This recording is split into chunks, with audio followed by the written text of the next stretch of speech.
साथियों नमस्कार।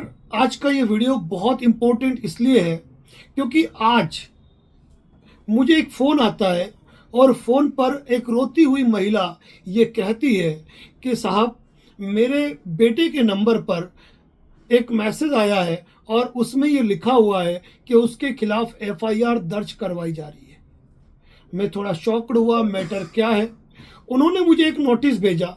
फिर मैंने गौर किया कि पिछले 3 से 4 दिनों में ऐसे नोटिसेस से मेरा मोबाइल व्हाट्सएप से भर चुका है। वो नोटिस इस टाइप का है जो मैं भी पॉसिबल आपको भी आया होगा या फिर आने वाला होगा। अब बात क्या है, बात को थोड़ा सा हम समझने की कोशिश करते हैं कि मान लीजिए किन्हीं हालात, विषम परिस्थितियों के चलते आपने लोन डिफॉल्ट कर दिया और लोन डिफॉल्ट होने के बाद आप उस लोन को रीपे नहीं कर पा रहे, तो कुछ लीगल फर्म्स, बिल्कुल मैं आपत्ति लेना चाहूंगा, कुछ लीगल फर्म्स उनको नोटिसेज भेज रही है, मेल के जरिए, रजिस्टर्ड पोस्ट के जरिए, व्हाट्सएप के जरिए, और बाकायदा उनके नोटिस में नीचे क्वेश्चन मार्क लगा हुआ है।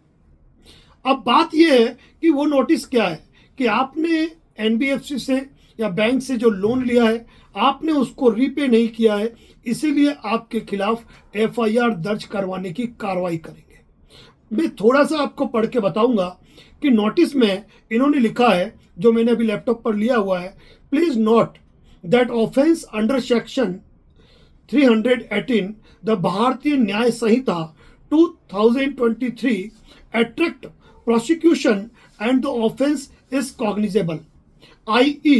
arrest without warrant and is non-bailable 1. Further, in case of conviction, the person can be liable for both imprisonment and fine thereof.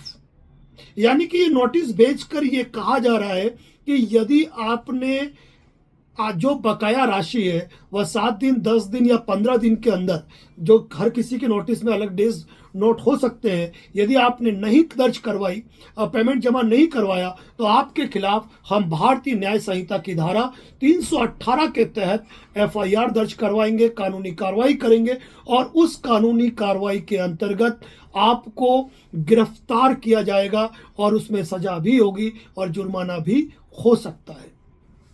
अब जाहिर सी बात है कि जब लगातार इस प्रकार के मैसेजेस आ रहे हैं तो मैंने सोचा क्यों नहीं आपके लिए एक वीडियो बनाया जाए।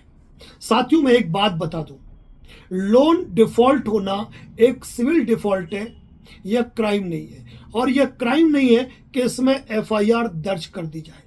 मैं एक बात कहूंगा कि भारतीय नागरिक सुरक्षा संहिता के अंतर्गत जब भी कोई कंप्लेंट पुलिस स्टेशन के अंदर दी जाती है तो आज की तारीख में 15 दिन तक उसे परिवाद में रखे जाने का प्रोविजन है। यानी कि कहने का मतलब यह है कि उसमें तुरंत कोई एफआईआर दर्ज नहीं होती है। पुलिस इन्वेस्टिगेट करेगी और इन्वेस्टिगेट के बाद यदि मामला ऐसा लगता है कि एफआईआर दर्ज करने जैसा माहौल है, एफआईआर दर्ज करनी चाहिए, तो एफआईआर दर्ज होती है। यहां ये बता दूं कि अगर इस तरीके की एफआईआर दर्ज होने लगी तो हर पुलिस थाने के अंदर एक दिन में कम से कम 1,000 एफआईआर दर्ज होगी।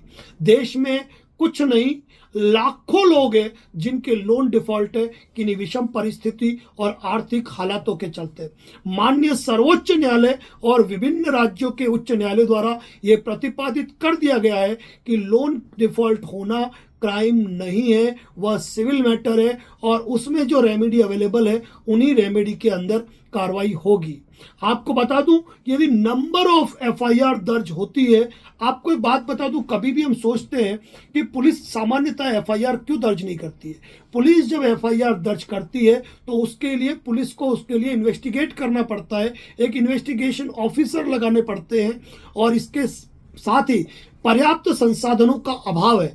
ऐसे मामले में कभी कभी महत्वपूर्ण मामलों में एफआईआर दर्ज नहीं होती है। वहां यदि आप ये सोचते हैं कि लोन डिफॉल्ट के मैटर में एफआईआर दर्ज होगी और आप गिरफ्तार हो जाएंगे, तो ऐसी चिंता करने की आपको आवश्यकता नहीं है, क्योंकि किन्हीं विषम परिस्थितियों से आप लोन डिफॉल्ट हुए।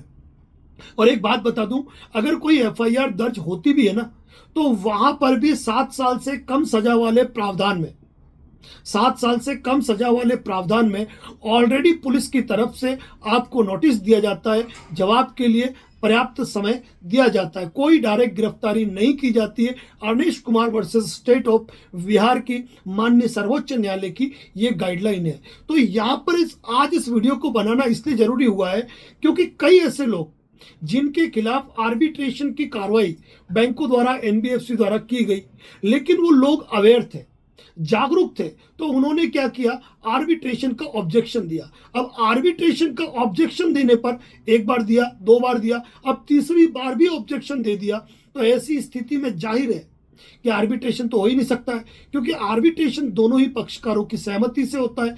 तो अब सेक्शन 25 काम कर नहीं रहा है, 138 एनआई एक्ट होगा नहीं, रिकवरी एजेंट काम कर नहीं पा रहे हैं, और ऐसी स्थिति में आर्बिट्रेशन फेल हो भी गया और इनको आगे आर्बिट्रेशन का प्रोसेस करना है, तो इसके लिए इनको हाईकोर्ट मूव करना पड़ रहा है।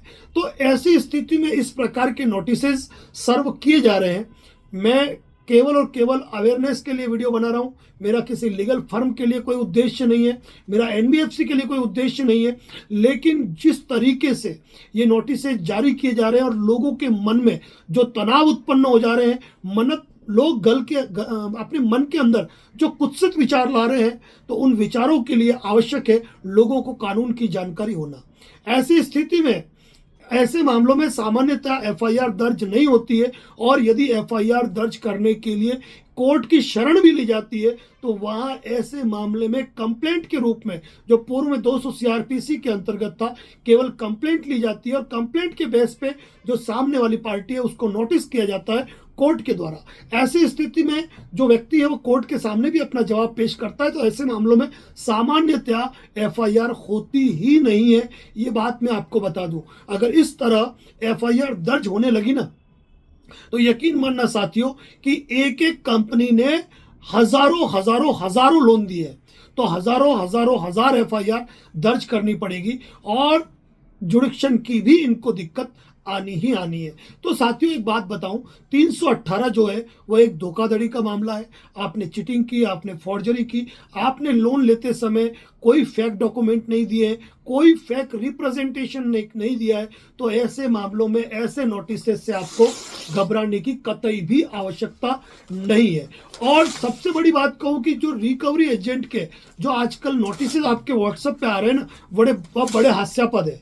हम हमारे यूट्यूब की कम्युनिटी में, हमारे फेसबुक और इंस्टाग्राम के पेज पर हम ऑलरेडी उसके साथ अपनी टैगलाइन जोड़कर लगा रहे हैं, यानी कि कहते हैं कि हमारे advocate Ranveer Singh police team के साथ आपके घर आएंगे और आपके घर पे लोन की वसूली का काम करेंगे। कोई एडवोकेट वसूली का काम नहीं करता है, ध्यान रखिए। पुलिस किसी एनबीएफसी कंपनी के लिए नहीं बनी है, वह लॉ एंड ऑर्डर मेंटेन करने के लिए बनी हुई है। और अभी तो एक हास्यास्पद मैसेज आया जिसमें हाई कोर्ट का नाम शामिल किया गया, 1-2 मैसेज ऐसे आए जिसमें दिल्ली बार एसोसिएशन का नाम शामिल किया गया। तो मैं कहूं कि ऐसे फेक मैसेजेस से घबराने की जरूरत नहीं है, लेकिन एक बात कहूंगा, अगर आप लोन डिफॉल्ट हुए ना, तो एक प्रायर इंटीमेशन लेटर, नोटिस आप जरूर एनबीएफसी को दीजिए, क्योंकि जब ऐसा कोई मामला होता है ना, तो आपका प्रायर नोटिस आपका डिफेंस करता है, आपका इंटीमेशन लेटर आपका डिफेंस करता है। जब भी कोई आर्बिट्रेशन का नोटिस आता है, उस आर्बिट्रेशन का भी रिप्लाई दीजिए, और जो भी काम कीजिए ना, जरिए रजिस्टर्ड पोस्ट कीजिए। और ऐसे जो नोटिस आए ना, ऐसे जो भी नोटिस आते हैं, तो अगर मेल से आते हैं ना, तो केवल आप अपना prior notice PDF, registered post की रसीद और डिलीवरी रिपोर्ट के साथ उस मेल को भेज दीजिए, मेल के रिप्लाई में भेज दीजिए। कोई व्हाट्सएप करता है ना, तो वहां पे तो इंटीमेशन लेटर भेज दीजिए। साथियों ध्यान रखें, किन्हीं विषम परिस्थिति और आर्थिक हालातों के चलते यदि आप लोन डिफॉल्ट के शिकार हुए हैं और ऐसी स्थिति में यदि आप परेशान हैं, तो मेरी एक ही सलाह होगी कि आप इस प्रकार के नोटिस आते हैं ना, इस प्रकार के रिकवरी एजेंट जब हरेसमेंट करते हैं ना, तो इसके लिए प्रायर नोटिस और इंटीमेशन लेटर के विकल्प का इस्तेमाल जरूर करें। और इस वीडियो को अधिक से अधिक शेयर करें, ताकि कोई लोन डिफॉल्टर के घर परिवारजन है, कोई गलत सोच में चल रहे हैं, तनाव में चल रहे हैं और अपने जीवन के प्रति कोई गलत विचार लाते हैं, तो वह डरे नहीं, कम से कम अपने अधिकारों को जाने। यदि पैसा है तो पैसा भरो, नहीं है तो लोन पर लोन लेकर लोन भरना ये कोई उचित विकल्प नहीं है। क्रेडिट कार्ड डिफॉल्ट हुआ, पर्सनल लोन डिफॉल्ट हुआ, नहीं भर पा रहे हैं, सेक्शन 25, 138, उसके बाद आर्बिट्रेशन, रिकवरी एजेंट, ये सारे प्रोसेस निपटने के बाद नॉर्मल राशि में भी सेटलमेंट होता है। अगर पैसा नहीं है तो जीवन के साथ घटना मत करो। धन्यवाद।